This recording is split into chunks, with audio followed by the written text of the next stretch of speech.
Allow me to pose a question. Is there a different way? That is a question that hackers ask every single day. Now, you're likely already familiar with the concept of malicious hackers, the entities who attack companies, governments, schools, and hospitals. But you might not be familiar with their opposing force, ethical hackers. Ethical hackers use all the same tools, techniques, approaches, and methods as the bad kind of hackers. But they do so in order to improve the security of a system rather than to exploit it. That's the world that I come from. My name's Ted Harrington, and I lead a group of ethical hackers. We've hacked everything from cars to phones, medical devices, password managers, dating apps, movie productions, IoT devices, and a whole lot more. Companies hire us every day to hack them in order to help them build better, more secure systems. And one thing that I have learned from all that hacking experience is that your life will be better if you think like a hacker. So what does that mean? What does it mean to think like a hacker? Well, pretty much all hackers, of both the good kind and the bad kind, share at least three mindset traits. Hackers are contrarian. Hackers are committed. And hackers are creative. So if you think about your own life and whatever it is that you're pursuing or trying to achieve, maybe you're stuck. Maybe you're facing resistance or an obstacle. Maybe someone's telling you no, and you're looking for ways to overcome those barriers. Or maybe you're simply looking for a better way to achieve your goals. Well, if you can think like a hacker, what that does for you is it helps you think about your situation differently. And when you think about your situation differently, that reveals new pathways to achieve your goals. So the first way to think like a hacker is to be contrarian. Contrarians reject conventional thinking. They reject norms. Contrarians identify the assumptions that most people have about how you might approach a situation. And then they challenge those assumptions, and they question whether they're flawed or maybe even wrong. Contrarians approach scenarios wondering if they can do it the exact opposite way that everyone else does. For example, have you ever stood in a line? Well, I mean, obviously, I know every single one of you has stood in a line. The question, though, is, have you ever stood in line and wished you didn't have to? Well, I certainly have. I once went to a bar to celebrate a friend's birthday. Unfortunately, when I got to the bar, there was a really long line to get in. Now, I just didn't want to wait in that line. I wanted to be inside spending time with my friends. So I approached the situation with some contrarian thinking, and I said, is there a different way? And as I assessed the situation, I realized that, of course, there's the conventional line that most people wait in order to get into the bar, but there was another way. There was the VIP entry. The VIP entry didn't have a line and didn't have a wait. So my goal now became to figure out how I could get in through the VIP entry. So here's what happened. I walked right up to the VIP hostess and I said, "Hi, I'd like to come in this entry." Admittedly, pretty bold for someone who does not have the permission to do that. And she says, "Cool, well, are you on the list?" And I said, "No, I'm not on the list, but I'm here to celebrate my friend's birthday." And she said, "Oh, great. Well, is your friend on the list?" And I said, "Actually, I'm not sure. But wouldn't it be better if I was inside celebrating and spending money right now?" Now, I don't think anyone had asked this hostess this question this way before, so she was a little bit taken aback by it. So she paused for a moment to think about it.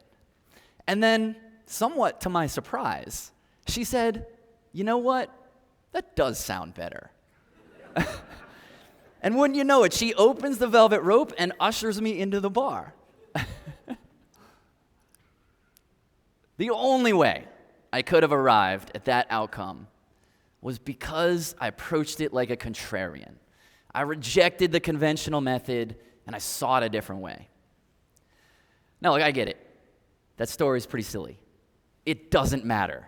We are not talking about life and death. But the story clearly illustrates the power of contrarian thinking.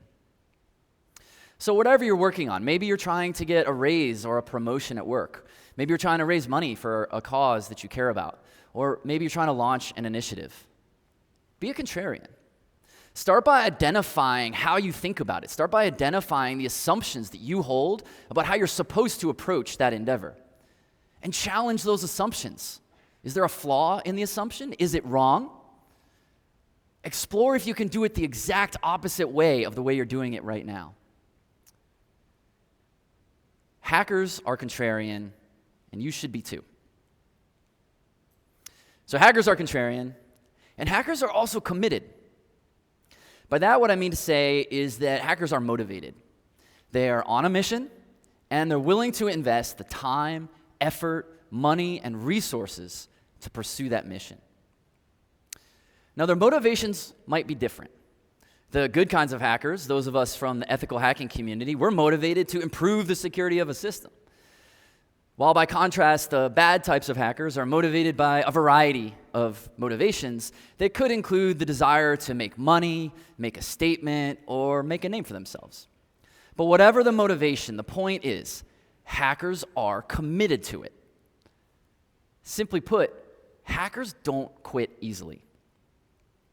Let me illustrate with a story about hackers being committed. We were once exploring the thought exercise, what is the worst thing that could happen as the result of a security breach? Now, I'm in the fortunate position that I get to work with some of the most brilliant and creative people. So the list we came up with was pretty long. A lot of bad stuff on this list. But one really stood out in particular, and that was that it would be pretty bad if, as the result of a security breach, a human being was injured. That led us to start thinking about healthcare, because the delivery of care relies so heavily on technology.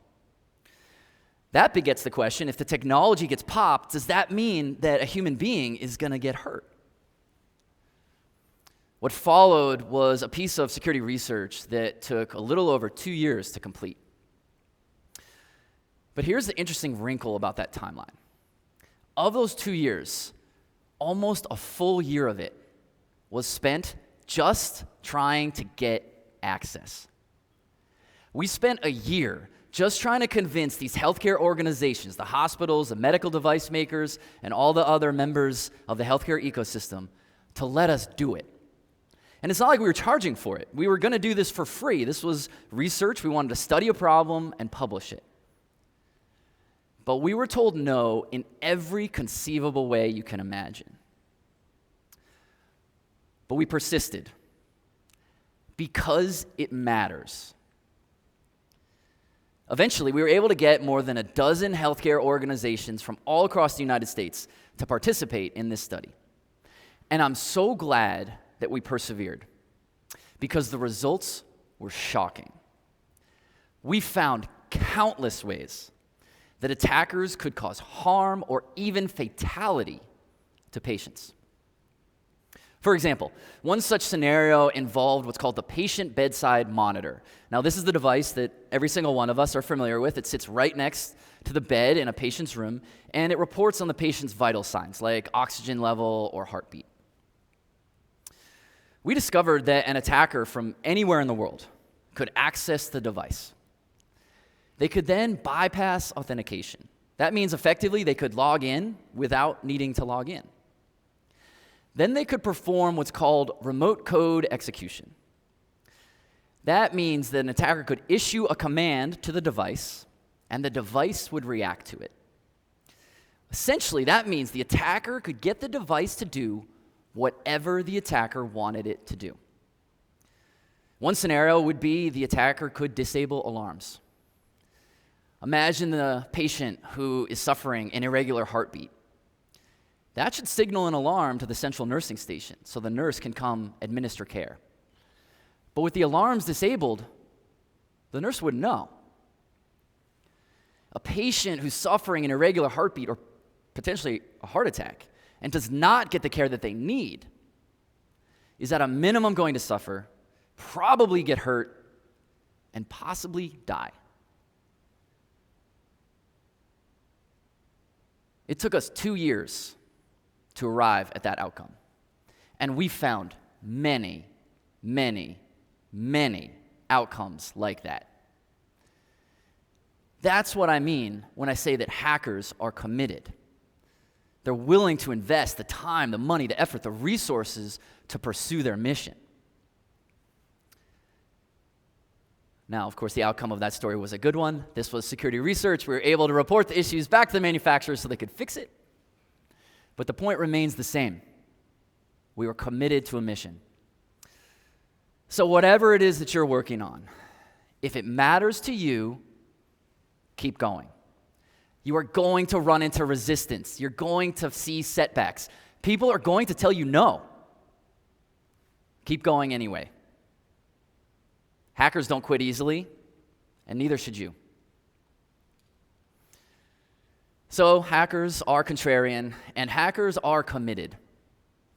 But perhaps above all, hackers are creative. In fact, hackers are amongst the most creative people that I know. They're original, they're inventive, they're innovators. Hackers are constantly exploring new ways to approach different situations. And a lot of times, those new ways have never been thought of before. That's what makes them so successful. Let me illustrate with a story about a hacker's creativity.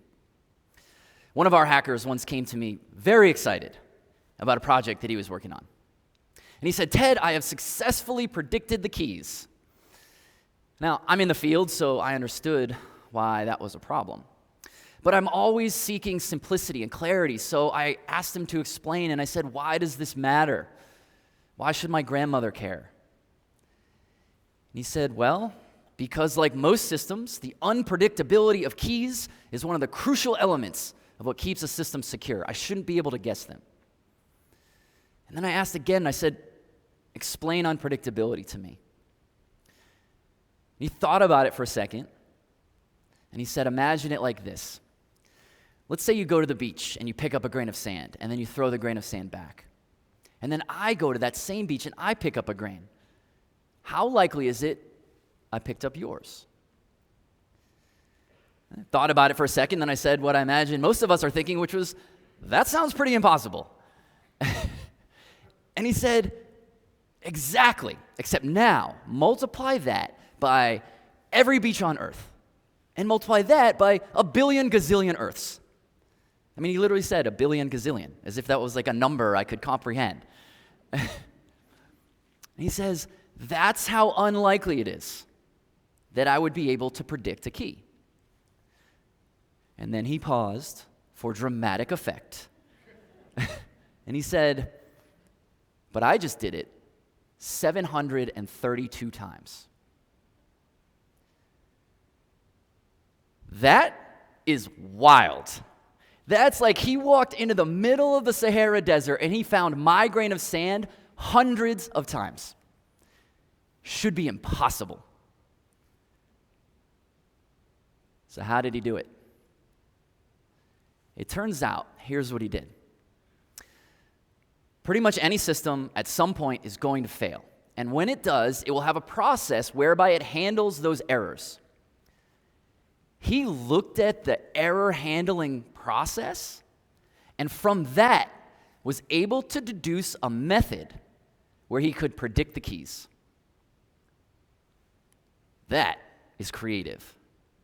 I mean, think about that. Who would have thought to look at the way a system fails as the way to be able to predict the unpredictable? That's what hackers do. Hackers are creative. So as you think about whatever it is in your own life that you're trying to achieve, roll out your own creativity. Be original, be inventive.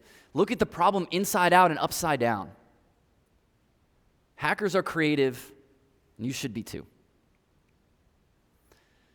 So, I pass the baton to you. Ideas are only as good as the action we take on them. So I urge you, I beg you, think like a hacker. Be contrarian, be committed, and be creative. When you do these things, it helps you think differently about whatever it is you're trying to achieve. And when you can think differently, that reveals new pathways to achieve your goals. These principles work for hackers. They'll work for you too. Thank you.